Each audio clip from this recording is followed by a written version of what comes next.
Welcome back, and for all you newcomers, welcome to my channel.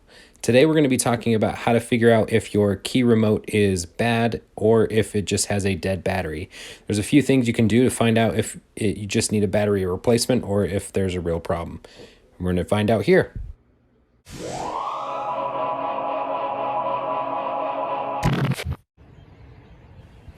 Okay, this is my Nissan Titan, and I've recently been having some trouble getting the doors open and then also starting the vehicle.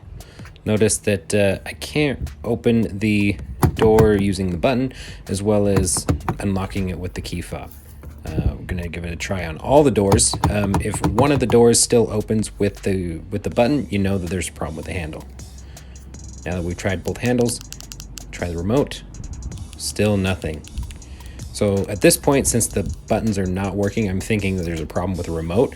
So what we'll do is pull the key out of the remote and then get into the vehicle and see if we can start it. To get the key out, you flip this little switch here on the back of the remote to release the key blade, and there you have your classic bladed key to get into the vehicle.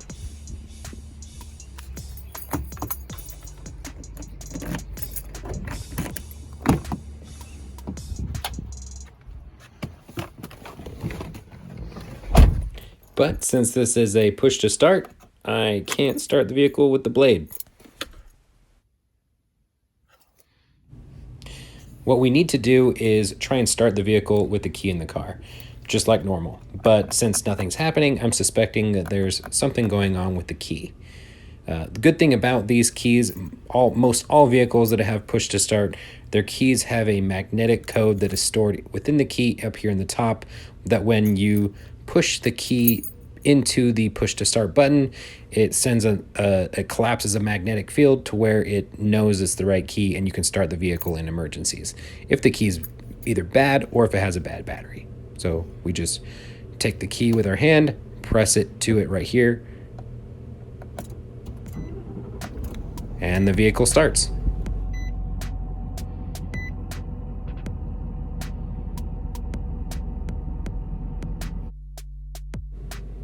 So at this point, I'm really thinking we just have a dead key battery, and I would suggest trying this anyway if you're going to start diagnosing a bad key, because it's definitely cheaper, just costs a couple dollars.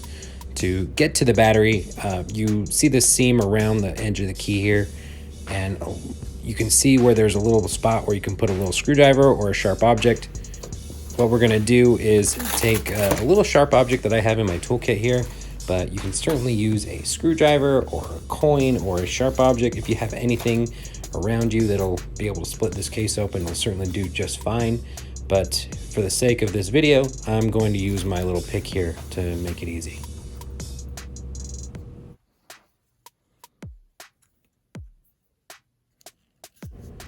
You certainly want to be a little gentle with it, just trying to pry it open just a little bit to where it just pops, and then once you have it cracked, I would suggest using your fingernail to split the rest of it open, because there are insides to this key that you do not want falling out, especially if it's broken.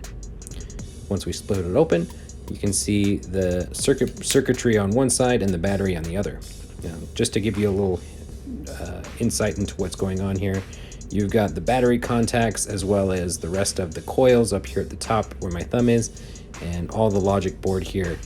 Note that if you see any severed soldering points in the battery contacts, you know that that key is bad and it will have to be replaced.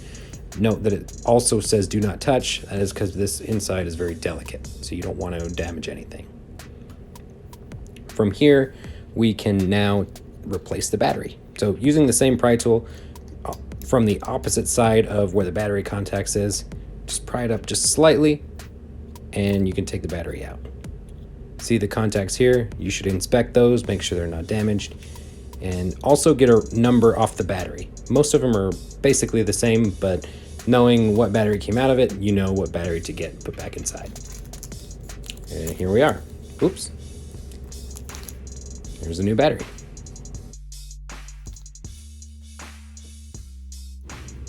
To get the new battery back in, it's the reverse procedure.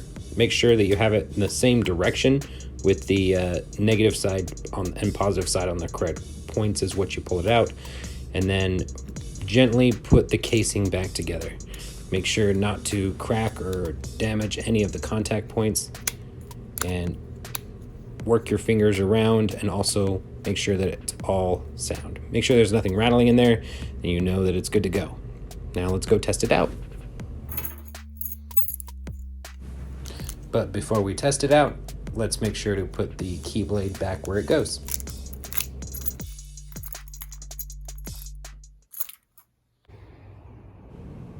For the first test, we should try the buttons. Well, that's a good sign.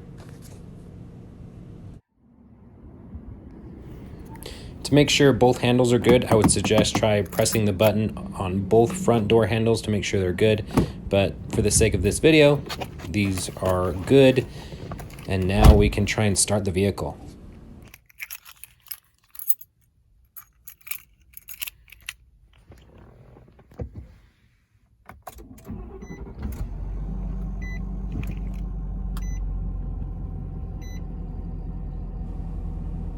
And it starts.